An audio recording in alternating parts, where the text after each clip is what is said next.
Hello students. Today I will discuss about the rules of verb. इसके पहले video में adjective के rules मैंने एक्सप्लेन किया था 2 वीडियोस के माध्यम से। आज वर्ब के बारे में हम लोग डिस्कस करेंगे। पार्ट 9 सिंटेक्स का जो हमारा वर्ब है उससे कैसे कैसे क्वेश्चंस पेपर में पूछे जा सकते हैं उसके बारे में हम लोग डिस्कस करेंगे। जिससे फर्स्ट सेंटेंस दिया हुआ है who does not pledge cricket. तो इस सेंटेंस में देखिए यहाँ पे हु आया हुआ है और डज का यूज कर रहा है, मतलब हमारा जो सब्जेक्ट है वो हु ही काम कर रहा है सब्जेक्ट का, और डज का भी यूज कर रहा है। प्ले में यस या ईएस भी यूज कर रहा है। तो इसका मतलब क्या है, जब डू या डज आता है तो वर्ब में यस या ईएस का यूज या आईएस का यूज नहीं करना चाहिए। तो यहाँ पे वर्ब को हम क्या कर देंगे, यस या ईएस यहाँ से रिमूव कर देंगे। तो क्या हो जाएगा, who does not play cricket. ये राइट हमारा आंसर हो जाएगा। ठीक है, नेक्स्ट सेंटेंस दिया हुआ है who did not caught the thief. अब देखिए ये क्या है, पास्ट इंडेफिनिट टेंस है। पास्ट इंडेफिनिट टेंस में जब डिड नॉट आ जाता है, इंट्रोगेटिव सेंटेंस हो या नेगेटिव सेंटेंस हो, जब डिड नॉट आता है मींस डिड जब आ जाता है हमेशा वर्ब की फर्स्ट फॉर्म यूज की जाती है, और यहाँ पर डिड भी है और वर्ब की सेकंड फॉर्म भी दी हुई है। तो हमें क्या करना होगा, कॉट को हटा करके कैच कर देना होगा, मींस इसकी फर्स्ट फॉर्म राइट कर देना होगा। हमारा आंसर राइट हो जाएगा। Means who did not catch the thief, कि चोर को किसने नहीं पकड़ा। तो ऐसे इन सेंटेंसेस को हम करेक्ट करने की कोशिश करते हैं। चलिए क्वेश्चन नंबर 3 दिया हुआ है the boy never sleep in the day. अब देखिए यहाँ पे क्या प्रॉब्लम है कि सबसे पहले हमें ये थिंक करना है कि जो सेंटेंस है हमारा वो निगेटिव है। ठीक है, और सेंटेंस निगेटिव होने के साथ साथ यहाँ पर वर्ब की फर्स्ट फॉर्म दी हुई है।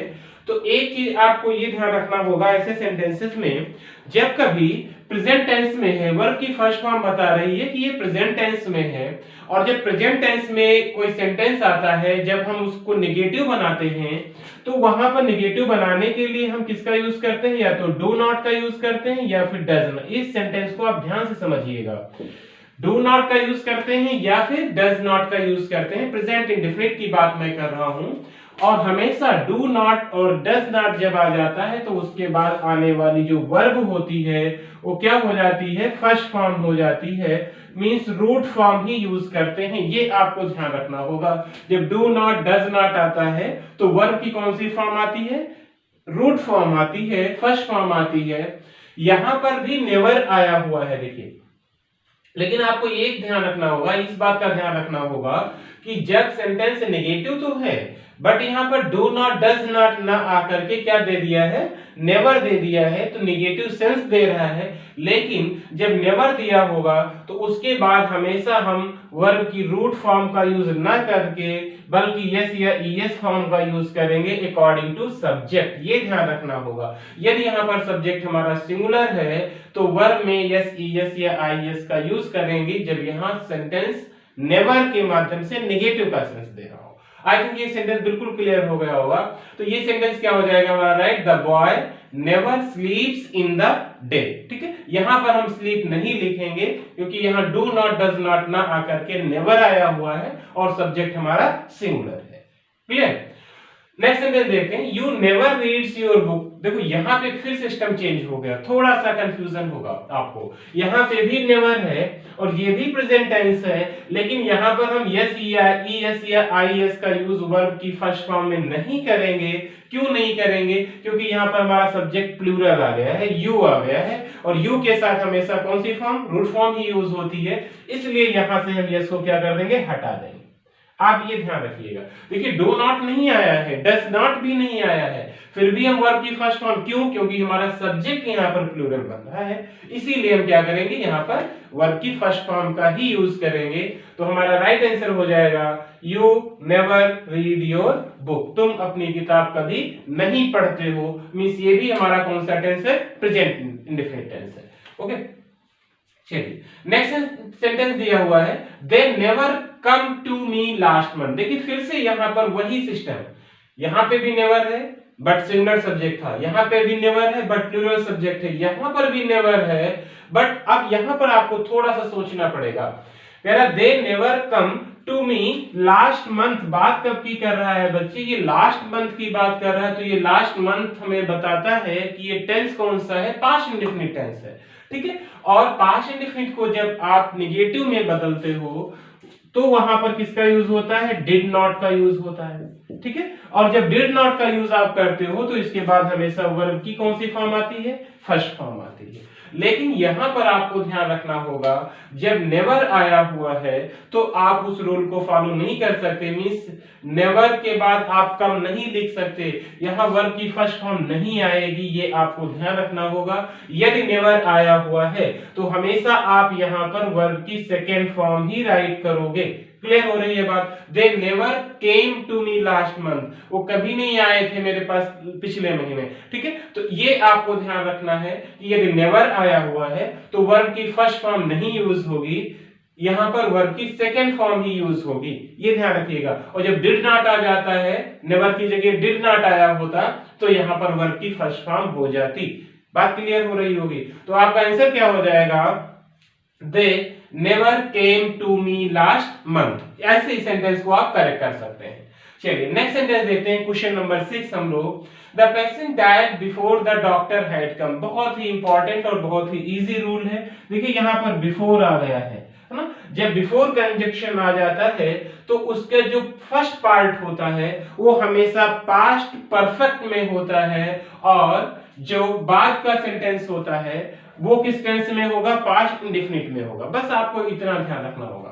तो जस्ट अपोजिट हम इसका कर सकते हैं। ठीक है, क्योंकि मैंने क्या किया है, दूसरा सेंटेंस लिखा है पास्ट परफेक्ट में और पहला लिखा है पास्ट इंडेफिनिट में। आपको क्या करना होगा, ध्यान रखिएगा, जब किसी सेंटेंस में बिफोर आ जाता है बीच में कंजक्शन के रूप में, तो उसका जो पहला सेंटेंस होता है, फर्स्ट स्टेप जो होता है वो पास्ट परफेक्ट में रहेगा, और जो दूसरा होता है वो पास्ट इंडेफिनिट में रहेगा। तो इस सेंटेंस को हम बना देंगे पास्ट परफेक्ट टेंस को, तो हो जाएगा पेशेंट हैड डाइड। ठीक है, बिफोर द डॉक्टर केम, ये किसमें हो जाएगा सेंटेंस हमारा, पास्ट इंडेफिनिट में। मींस जो रोगी है वो मर चुका था, डॉक्टर के आने से पहले रोगी मर चुका था। तो काम पहले हो रहा है रोगी के मरने का, उसके बाद काम हो रहा है डॉक्टर के आने का। तो जो काम पहले हो रहा है उसे आप पास्ट परफेक्ट में लिखोगे, और जो काम बाद में हो रहा है उसे आप पास्ट इंडेफिनिट में राइट करोगे। आप ऐसे भी थिंक कर सकते हो। क्लियर हो रहा है ना। तो ये आपको ध्यान रखना होगा। चलिए नेक्स्ट सेंटेंस हम लोग देखते हैं। He had written a poem after the sun rose। देखो यहाँ पे क्या है, कंजक्शन दे दिया है आफ्टर, बस जस्ट अपोजिट। दोनों सेंटेंस समझिएगा, कंफ्यूज मत होइएगा। जब बिफोर है तो पहला सेंटेंस पास्ट परफेक्ट में, दूसरा पास्ट इंडेफिनिट में, और जब आफ्टर है तो पहला सेंटेंस पास्ट इंडेफिनिट में और दूसरा सेंटेंस पास्ट परफेक्ट में। बस इसका अपोजिट कर देना है आपको। जैसे इसमें पहला पास्ट परफेक्ट में था, दूसरा पास्ट इंडेफिनिट में था, यहां पर पहला पास्ट इंडेफिनिट में होगा, दूसरा पास्ट परफेक्ट में होगा। बस इतना आपको ध्यान रखना है और इसमें कोई डाउट नहीं है। यहां पर मैंने क्या कर दिया, पहला सेंटेंस पास्ट परफेक्ट में लिख दिया है, तो आप इसको क्या करोगे, he had written a poem को रिमूव करके यहां क्या कर दोगे, ही रोट अ पोएम। हमें क्या कर देना है यहां पर, he wrote a poem after the sun. अब इसको किस में चेंज कर देना है, पास्ट परफेक्ट में। तो पास्ट परफेक्ट में हेल्पिंग वर्ब क्या यूज करते हैं हम, हैड का यूज करते हैं, वर्ब की थर्ड फॉर्म का यूज करते हैं, after the sun had risen. ये आपका आंसर राइट हो जाएगा। ही रोट अ पोएम, उसने एक कविता लिखी, बाद में after the sun had risen, सूरज निकलने के बाद में उसने कविता लिखी। तो जो काम पहले था उसको हमने फिर से क्या कर दिया, पास्ट परफेक्ट में कर दिया, और दूसरा काम पास्ट इंडेफिनिट में।